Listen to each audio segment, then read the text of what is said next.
So at this point, we now have our router initially configured, got the IP addresses set up, we've got Telnet, SSH, we've even gotten into the SDM, set that up, and configured the DHCP services, so all of our computers on our network are starting to get IP addresses and they can actually communicate on the local network. Now it's time to do some real routing. That's what this video is about. Implementing static routing, the first level of routing that we'll talk about. We're going to take a look at what the purpose of routing is in general and just see essentially what routers do. Then we'll move into how static routing can help. Up till now, it's kind of hard to believe, but up till now in this series, we have seen how routers sit on the network and have IP addresses, but they're not routing yet. Meaning they've got IP addresses and they're happy, but they're not actually routing packets. So we'll see how static routing can help that. Finally, I'm going to take you through some configuration and design scenarios for static routing that I think will be very beneficial to help put all these concepts together. Let's start things off by just talking about the purpose of routing. Up till now, we've talked about our routers as these circular devices that sit on network diagrams and have IP addresses. And I'm sure you may remember from early on in the series, I said the purpose of routers is to stop broadcasts, but allow you to move packets from one network to another. The problem right now is that our routers, sure enough, on our network have IP addresses. We assign these IP addresses in some of the previous videos to our routers, but they're not actually routing yet. Meaning they know what networks they're connected to, but they don't actually know much beyond that. Let me give you an example.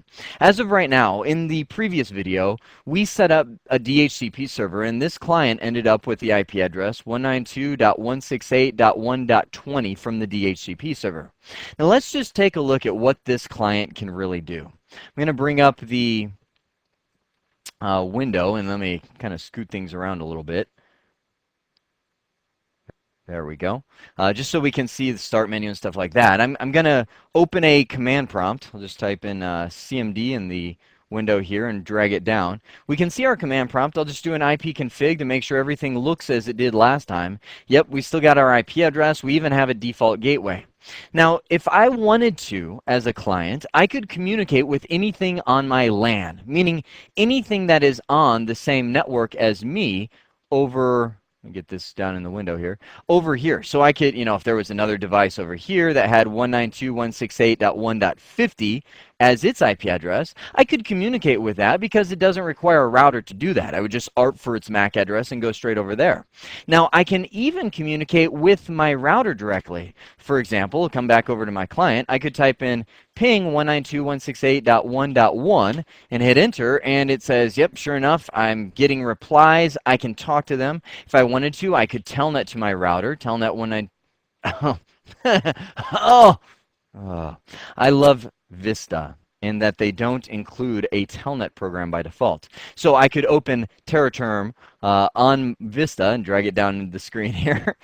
Oh, good grief. Oh, we're falling apart at the seams. I'll hit new connection and say 192.168.1.1 and telnet using TerraTerm over to my router. And you can see I'm communicating with my router just fine. I'm able to speak, if I could remember my password. And I'm sitting on my router right now and do all that because, right, looking at the diagram, the router is sitting on the same network as me. So all I got to do is ARP for the router's MAC address, and the router says, oh, here's my MAC address, and I can get that. Now, I can also, from my computer, talk to the router's public IP address. Well, I mean, let's try that. 68.110.171.98. Let me jump back over here. Let's get rid of this TerraTerm window. Ping 68.110. What did I say? 171.98. Let me just double check. 171.98. Yep, that's it. I hit enter, and you can see, sure enough, I can ping that IP address. I could probably even telnet to it if I could use Vista's telnet client, which I can't because it's not installed by default. Curse you, Microsoft! Minimize that. All right, now I'm going to, okay, so we've realized that I'm able to communicate with things here on my local network, and I can even communicate through the router, if I will, to its public IP address. But now take a look at this. The routers linked up to the internet service provider, And I'm sure from the router, I could actually, let me give a little easier window here. From the router, I'm able to ping the internet service router at 68.110.171.97. Let me do that. Ping 68.110.171.97. And sure enough, yep, I've got 5 exclamation points, which means 5 success replies has come back. I'm communicating with the service provider, but let's see, from my router, can I really, get somewhere on the internet? I'll try and get to that DNS server we've been using up till now. Ping 4.2.2.2. I hit enter. Nothing. I'm dying. Why is my pings not going through? Well, I come back to my slide title. The purpose of routing is to turn our routers to the ability to do some routing. By default, a router, if I type in the command, which we'll see a lot in these next few nuggets, show IP route, I hit enter, I'm able to see what networks the router knows about. Now up here I see all the codes. These are all the codes showing the keys down here. As of right now, the router knows about this network, 68.110.171.96 network. That's the /27 subnet mask, because it's connected. You see the C? Connected. It's plugged into that network on its fast Ethernet interface. So it knows about that network and it can reach that network. That's why I'm able to ping my service provider, is because I'm plugged into the same network as they are. I can communicate here because we're on the same network. Likewise, I'm sitting on my Ethernet interface, or my VLAN 1 interface. I'm connected to 192.168.1.0/24, so I can reach things on that network. But when I pinged the IP address 4.2.2.2, the router went and looked at its routing table and said, I don't know how to get there. I'm looking at, I don't know how to get to anything that starts with 4. That's what the routing table is. It's a list of networks that the router knows how to reach. And as of right now, the router is only able to reach things that it's directly connected to. So that is where we come in as administrators. We need to help that. We need to fix that in the sense that the router needs to know how to get to things. Let's look at the little simple scenario down here. And we're going to set up both in this video. I've got a client, plugged into 192.168.1.0 network. This could very well be our .20 client that we're using right here. And we've got our router right here. It's 192.168.1.1. And we've got this WAN link communicating. We'll say this is 192.168.2.1 right here. And maybe this is 192.168.2.2. That's the WAN link network between the two. And then this router has the 192.168.3 network over here. And maybe, I don't know, there's the client over here with 3.20, and this is 3.1 on this side. Now, with this setup, if I just plugged all this stuff together, connected the cables, got our WAN link running and our LAN port, everything's plugged in. As of right now, if I was sitting on this router, we'll call it router 1, I would only be able to reach things that are on the 192.168.2 network, meaning I could maybe ping this router right here, and I could only reach things that are on the 192.168.1 network because I'm directly connected. I'm plugged into them. Router 1 could not reach things over here on the 192.168.3 network because it does not know that it exists. Now you might look at the diagram and say, well, yeah, Jeremy, it's plugged into the router that's plugged into that network. Sure it is, but router 1 is not smart enough to understand that router 2 over here has the ability to get it to that network. Routers only know what they're directly plugged into. Likewise, router 2 can reach 192.168.3 and .2, but it does not know that this 192.168.1 network over here exists. The result? This computer cannot communicate with this computer because the routers are not yet routing. We've defined the problem. Now let's talk about the solution, how static routing can help. Static routing is where you, as an administrator, get onto the routers and start telling them where to go. What I did was I just pulled the simple scenario from the previous slide that we can look at to start things off, and then we'll get more complex and add more pieces. As of right now, at the bottom of that last slide, we had 2 routers that could not reach each other. Or, well, they could reach each other, but we couldn't reach the PCs behind them. Now, just so we've got a complete diagram here, these PCs behind each one of the routers are the .20 address of the 192.168.1 and 192.168.3 ranges. So we, using static routing, can log into these routers and tell them where to go. Thus the name static routing. Manual. You as an administrator get to go in there and type in everything. It works great in a large network if you're paid by the hour, but very painful because you have to go to every single router and direct them. Let me bring up the configuration window and walk you through the syntax to make this happen. I'm sitting on router 1 right now, and I'm just going to get us familiar with where things are at. I'm going to do a show IP interface brief, my all-time favorite command. And you can see that I have fast Ethernet 0/0, that's this interface right here, connected to the LAN with the IP address 192.168.1.2. Oh, whoops, network diagram inaccuracy. This should be 192.168.1.2 because this is actually part of the bigger diagram. This line goes up here and connects to our other router that gets us off to the internet, the one we've been configuring so far. This is a new router, 192.168.1.2. So I'm sitting on this router.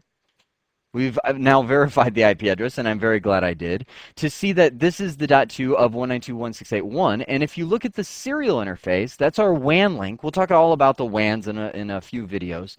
But that is 192.168.2.1. See the .1 interface right there back on the diagram of 192.168.2. You can see that right here. Now, I'm going to telnet over. I'll type in telnet 192.168.2.2, which is router 2 over on the other side.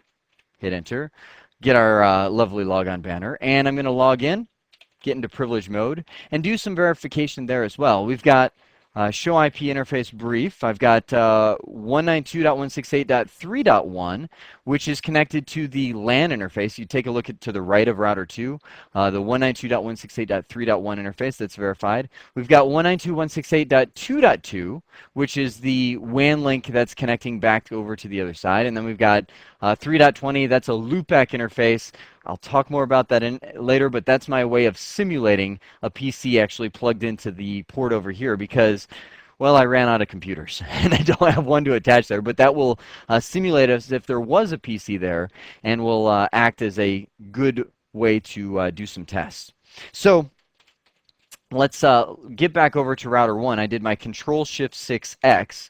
That suspends the telnet session. I'm back over on router 1. I'm going to do the clear buffer, and I'm going to type in a show IP route command from router 1 and verify that router 1 can only connect to 192.168.1 and 2 because that's the only networks it knows about. So let's do some tests. I'm going to do ping 192.168.2.2. Make sure I can ping router 2 so I can reach over there to router 2.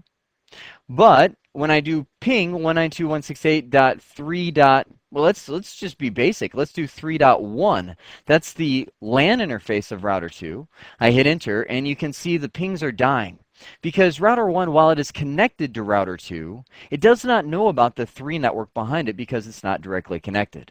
So let's fix that problem. I'm going to get into global config mode and type in IP route. This is the syntax for a static route. If you got a pen and paper, you may want to jot this down because this is some big syntax.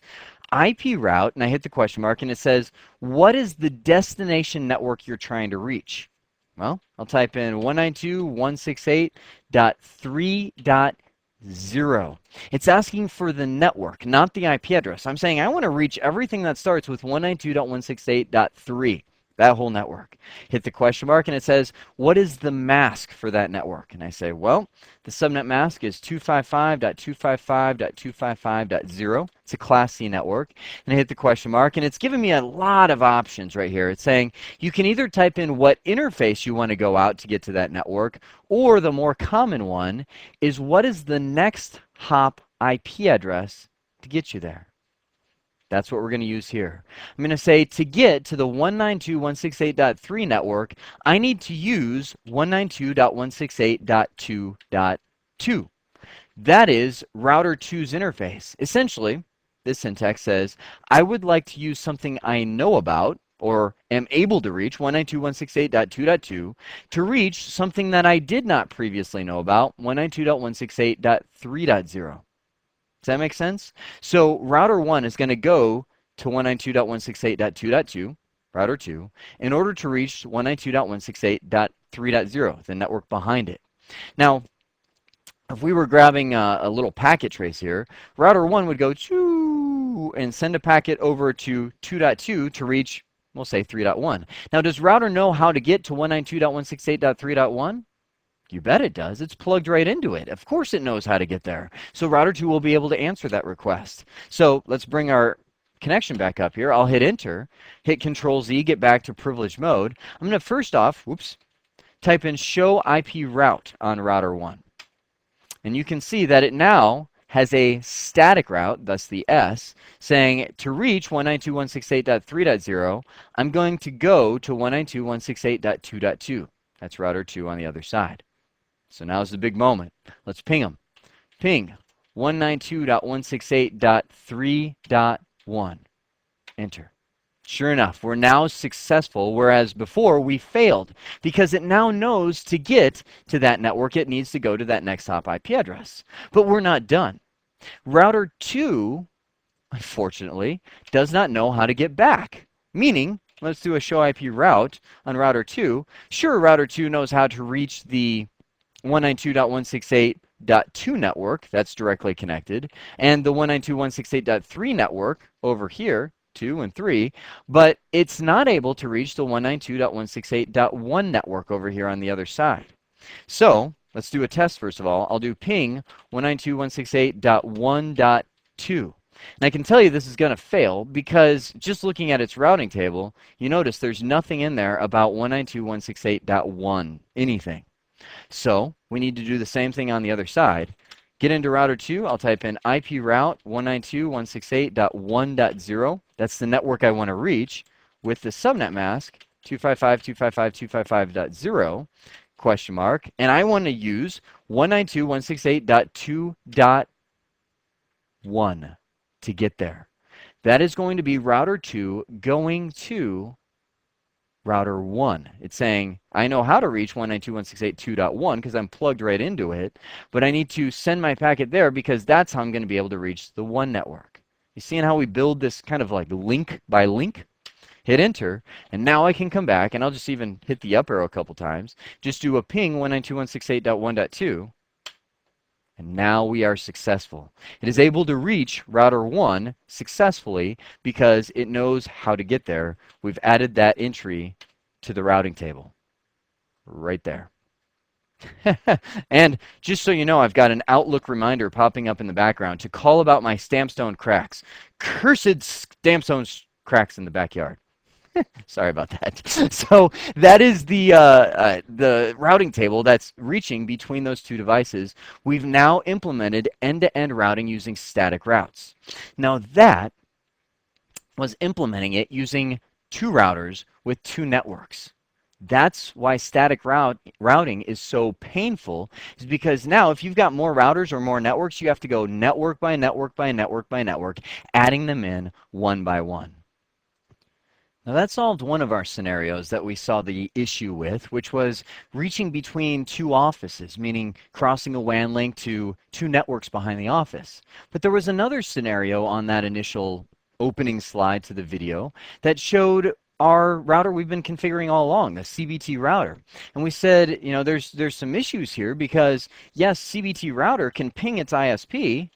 Oh, let me type in ping 68.110.171.97 here, and that's working okay. You know, we're able to reach over to the other side, but it's not able to ping the internet. So, you know, if I just wanted to reach like some DNS server out there, you know, that's failing. If I were to do another test, hang on. Let me try this. I'm gonna figure out Google's IP address. Let's do a ping google.com. And there's Google's IP address. Let's see if our router can ping Google. You know, my computer just did, and by the way, it's not this computer in this picture. That's our lab computer we're working with. I'm going to try and do a ping and just paste, lost it. Right there. Let's get Google's IP address one more time. And I'll do a ping and paste in Google's IP address. Yeah, we're coming up short here on our router because it doesn't know about the internet. Meaning our router does not have a route to do anything. Let's do a show IP route.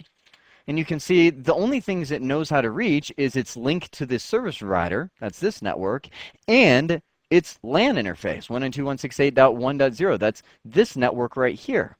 So of course, when I'm trying to ping Google's IP address, the router's going 72.14. I'm looking at my routing table. I don't have any idea how to get there. Or when I ping the DNS server up here, it's saying 4.2.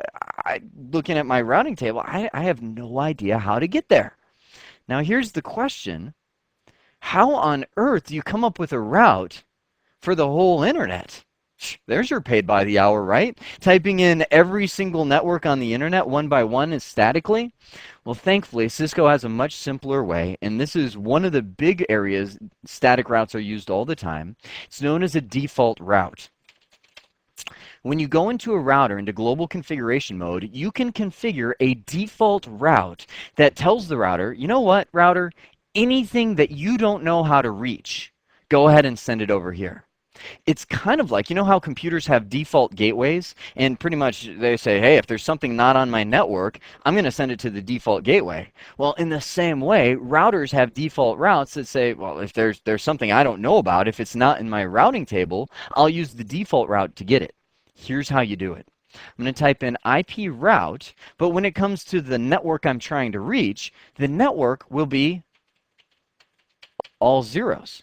And that is how Cisco routers understand anything. It's saying, I want a route for any IP address, and I'll hit the question mark, and it says, well, what subnet mask? And I'll say,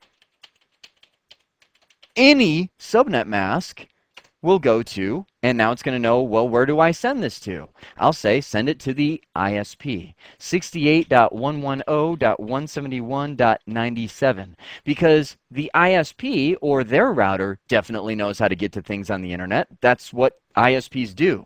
So what this syntax really says is send any IP address with any subnet mask to that if you don't have a more specific route in your routing table. Does that make sense? That is a default route. So once I hit enter, this router, let's go back here, I'll type in show IP route. Our CBT router says, I have a static route. Notice it put a little star by it. If you look right here, it says, oh, I recognize that as my default. It's saying send anything with any subnet mask to our ISP. You notice up here, the router also filled in gateway of last resort is this.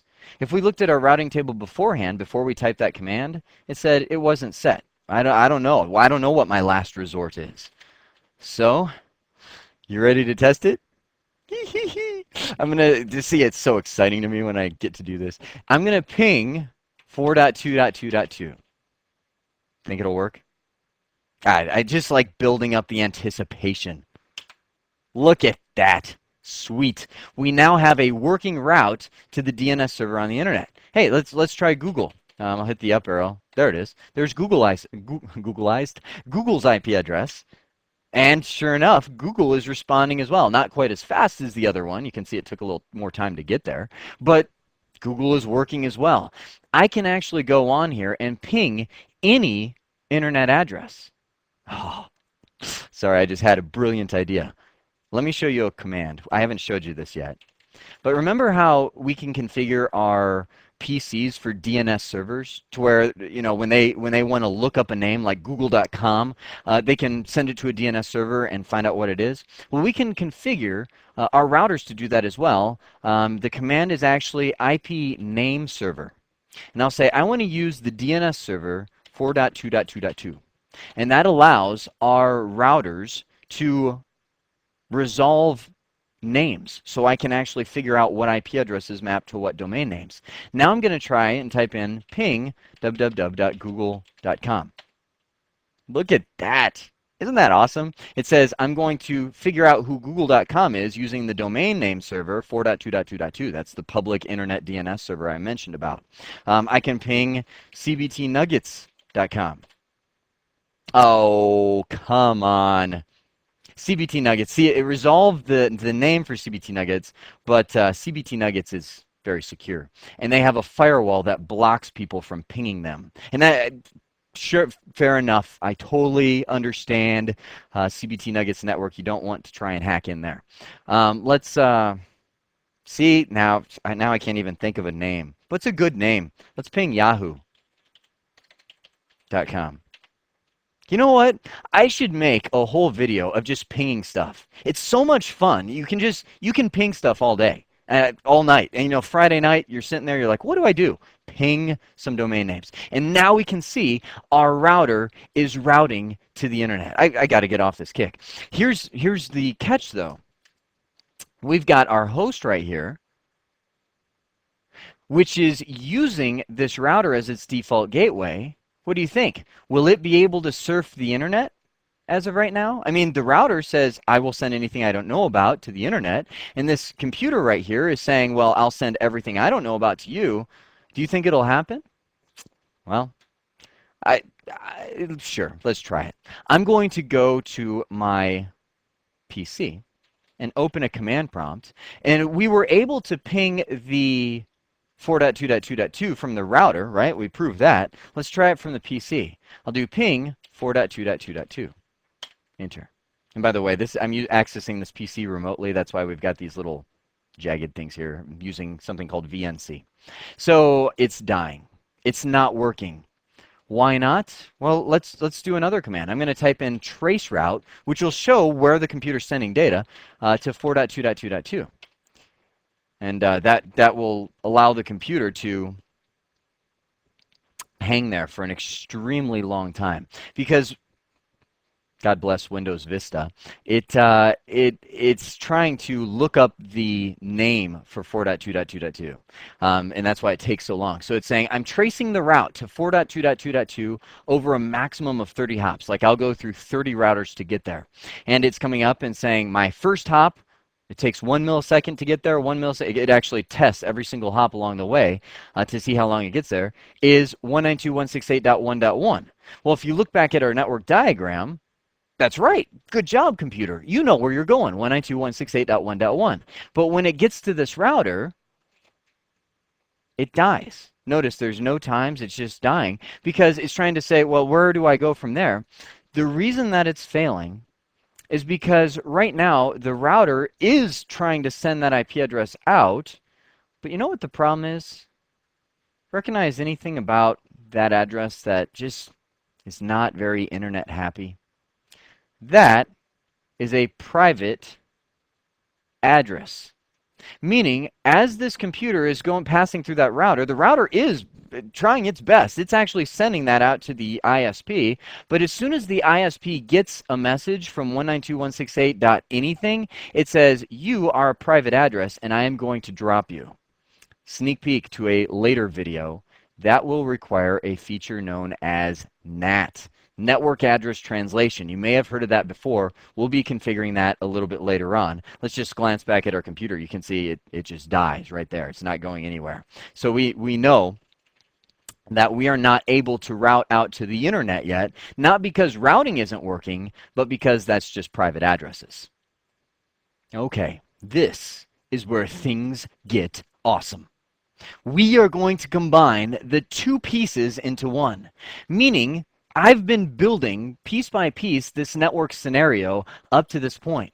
We set up, in the first demonstration, I set up the static routes to go from router 1 to router 2 that allowed router 1 to ping, 192.168.3.1 over here and this host .20 on the other side. We have router 2 that is now capable to ping 192.168.1.0 or anything on this network. .20 is our host sitting over here. Now let's put the two pieces into one. This has our internet route. Let's bring up our connection to our CBT router sitting up here and bring it into the fray, because as of right now, sure, this guy's got an internet route and it can route this off to the internet. It's just not doing it right because it's not using NAT yet. So let's set up CBT router to make sure that it's able to reach this network over here and kind of put the big summation on our static routes. So let's go right here. I've got the CBT router. I'm going to do a show IP route command on there. It knows how to reach its internet link because it's connected to it, 192.168.1 because it's connected to it, and the entire internet because I have a default route we just put in there. But it does not know how to reach, well, anything it's not directly connected to. 192.168.2.0 doesn't know about that one, nor 3.0 because it's not plugged into them. So let's just do a quick test. I'll do a ping 192.168.2.1. Nope, not getting there. I don't have to wait. I can do Control-Shift-6, which kills the pings and doesn't wait for it to finish. So if I'm going to create a static route, I want you to do this. See if you're ready. Pause the video and grab a piece of paper and write it down. What syntax would I put in to my CBT router in order to allow it to ping the 192.168.2 network, meaning reach the .1 and .2 route around there? Go ahead and pause the video right now and jot that down. Okay. You've unpaused the video, or you just don't feel like pausing it. So I'm going to bring that link back up, and I'm going to go and do CBT router. The command will be IP route, network I want to reach, 192.168.2.0. Subnet mask of that network, 255.255.255.0. And the next hop to get there, well, the CBT router needs to go through, I put this first arrow as a hint, 192.168.1.2. That's the IP address of router 1, 192.168.1.2, in order to reach 192.168.2.0, or this network over here. I'm going to show you something really cool right now. Let's try it. Oh, it's more cool than you may be thinking. I'm going to type in show IP route, make sure the route's in there. Yep, there it is. There's my static route, 192.168.2.0. I'm going to ping 192.168.2.1. That's the interface of router 1, right? Sweet success is at hand. We've got 5 successful pings happening. But that's not the really cool part. Here's what I want to show you. I'm going to ping 192.168.2.2, the other side of the WAN link. Oh, wait a sec. Never mind. It's not going to be as cool as I thought. 192.168.2.2. And it works. It is successful. Yes, that is cool. That is cool. But I was thinking in pieces.